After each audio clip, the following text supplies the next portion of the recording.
My name is Eileen Kelly and I work for Paradigm as a cybersecurity consultant. Specifically today, I spoke a lot about CIS, I spoke all about CIS controls because I found it's the most practical IT focused framework out there, and that's achievable by the organ, what they're looking for the organizations. The ISO 27001 can be a bit overwhelming for some organizations, so to pair it right back with the real practical steps and questions, and I think achievable type of frameworks is CIS controls, where online there is a massive resource template there as well, between benchmarks, navigation tools, policies and procedures and templates and all that kind of stuff. So there's a massive background of knowledge base there for customers to have from day one, and then possibly have a consultant to come in and sit down and go through the framework with them is probably the best approach I would tell customers to take in this crazy kind of cyber threat landscape that we're all, or cyber storm as Paul Dwyer likes to call it. Using a type of framework like the CIS controls will give them the baseline to know where they're at, because you can't develop a security program if you don't know where you're starting from. And I think the bite-sized pieces is the CIS controls divides it into 18 areas that are IT focused and cyber questions. Therefore, if you do the baseline first of all, it prioritizes where the risks are and what you should actually do from the get-go, what you should prioritize your time, resource, and money into. And then when you want to talk to your senior management, you already have the type of information that backs up where you see the need to address, where you need to address the gaps, and how you need to address the gaps, and what kind of time frame you need to address the gaps. Because some of them can be immediate because they're breach focused. You've had a breach and you need to just get down and fix it and mitigate it. Or sometimes it's forecasting of going, what's the roadmap for our organization? Where are we going? What do we want to achieve?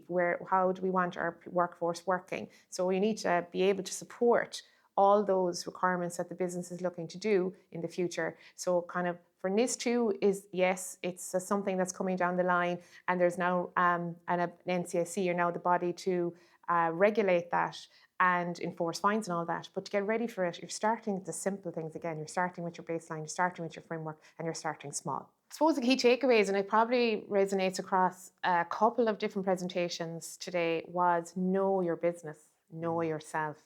Paul brought it up and Leonard brought it up. It's about, if you don't know yourself, then you don't know where the issues are.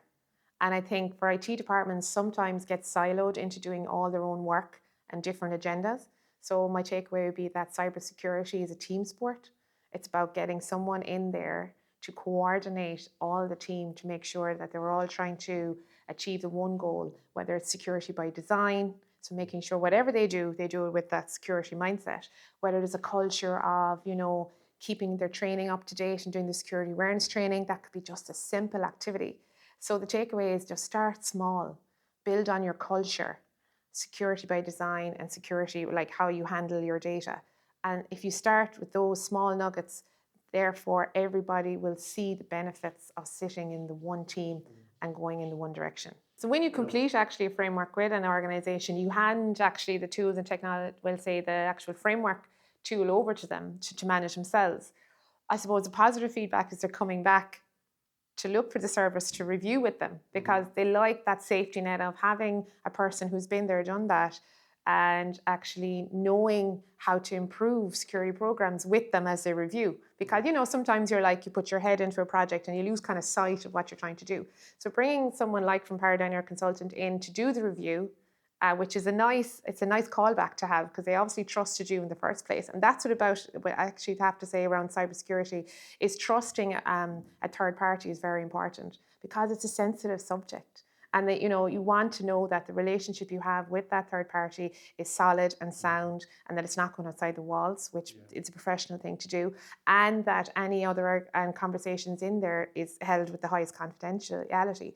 So I suppose the feedback is that they trust me, because they've already sat down and done a assessment with me. They do ask for us to come back to do review, which is a nice going, well, they obviously liked working with us in the first place.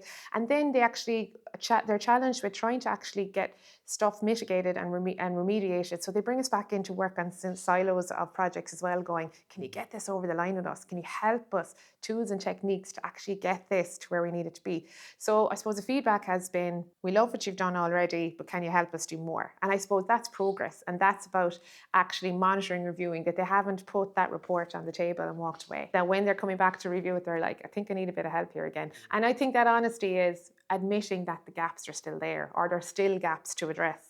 So I think what the feedback has been is that they found the whole initial baseline, a bit overwhelming, because you're seeing all the warts and all, but they're actually open to the conversations going forward as not being an interrogation, but a kind of like a wellness plan for cyber. Let's work on us and let's know ourselves and all that kind of stuff. So you can nearly marry cyber up with the self-care, self-cyber, so that's the way I see it. So I think they like the personalization of what Paradigm gives to the organization. And sometimes it ends up being like therapy sessions, but I think often that's needed too. It's not just black and white. Yeah, they do things well, but they don't do everything well. So they start to realize, where things are going wrong. So I think they like the personalization, and they like the personal touch, and they like, that someone has sat in their seat before and knows what's going on under the hood, rather than just going, you'd be grand, drive on, So somebody knowing the challenges already definitely is nice. It's nice to have that person in the room. What I found was the quick wins are leveraging your technology, like your ManageEngine products, for example, or your other products, going in and seeing what they actually can do than just managing something, because they can do more. They can monitor, review, automate. They can do all these wonderful things, and they are exactly the 4 pillars of the security piece you want to look for. So leveraging your technology, and then in the outset of it, the quick wins is that when you're putting your plan together, that you're putting roles and responsibilities next to the people there. Do you know what I mean? That you're making someone accountable. Because I think the quick win there is that when you're reviewing year on year, you know who you have, you know who's configured it, you know who's implemented, you know who's keeping the lights on, you know who's doing the monitoring and control, blah, blah, blah. So having that kind of accountability around all the controls as well is a quick win, because you're never just wondering, I'm not really sure where I am, because you always have a person who will know the answer. You know what I'm saying? So the quick wins are definitely leverage your technology and assigning all the controls to kind of an individual, so there's accountability there. They'll mind them. It's like a set of controls, and who's going to mind them for the governance piece? And that's the big piece that's missing, I think, over the last couple of years. People doing their assessments, putting them on the table and leaving them there, possibly getting some technology to manage them, but then they tick in the box. Nobody's actually minding them, monitoring. Yeah, it goes dormant, stale. I think Paul brought up there today, goes stale, and things aren't as they should are, because they're not reviewing it. We did it 5 years ago, but how is it now? And you're like, I don't really know. We never really looked at it. That was a big project, done and dusted. Don't want to hear more anymore about it. So it's about actually having that open, transparent conversation. People who are accountable then will tell you honestly how things are. So the quick wins is buy-in from your team, accountability there, and leveraging your technology for the enable it, disable it, automate it, and document it. Therefore, it ties up the whole lot. Make it sound simple, but it actually is. It's just actually having the conversations is the most important part.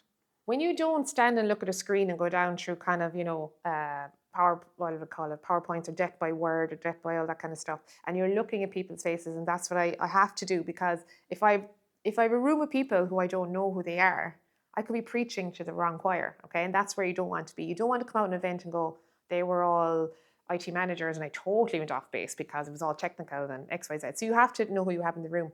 But it's funny enough today, when I think I drew them in from a casual conversation point of view. So the eye contact was pretty important. And I was asking questions, and it is a sensitive area, but you see people nodding before they even knew they were nodding. They were like, yeah, that's, and they were like, okay, I can't really admit, weaknesses or vulnerabilities. But they were very honest out there, because people put up their hands for all the different, like, what's your role? Put up the hands of going, who has done the frameworks already and all that. So they were actually very honest. But I think that's it, the rapport there was nice, because the more honesty there, the more I can give back to them, rather than actually preaching to be like preaching to heads down, and you don't know who's in the room, who's bored off their brain, or who's actually engaged. So I'm actually very privileged to have a room that was very engaged today, and a full room, which was just amazing. It was fantastic. And they all have the same goal. It's just they've different paths how to do it. So no, I thought it was really, really good. And as I said, when I see the nods of the heads and the kind of the eyes going, yeah, that's us, and the agenda, yeah, that's us too. So you get the feeling, and then you can move on. You see, because I tend to change my presentation because sometimes people, they're not engaged. So I move in a direction where they're nodding. So that's where I suppose the beauty of probably going off the cuff, is that what they say? Yeah, so you're probably getting a little bit of a better interaction.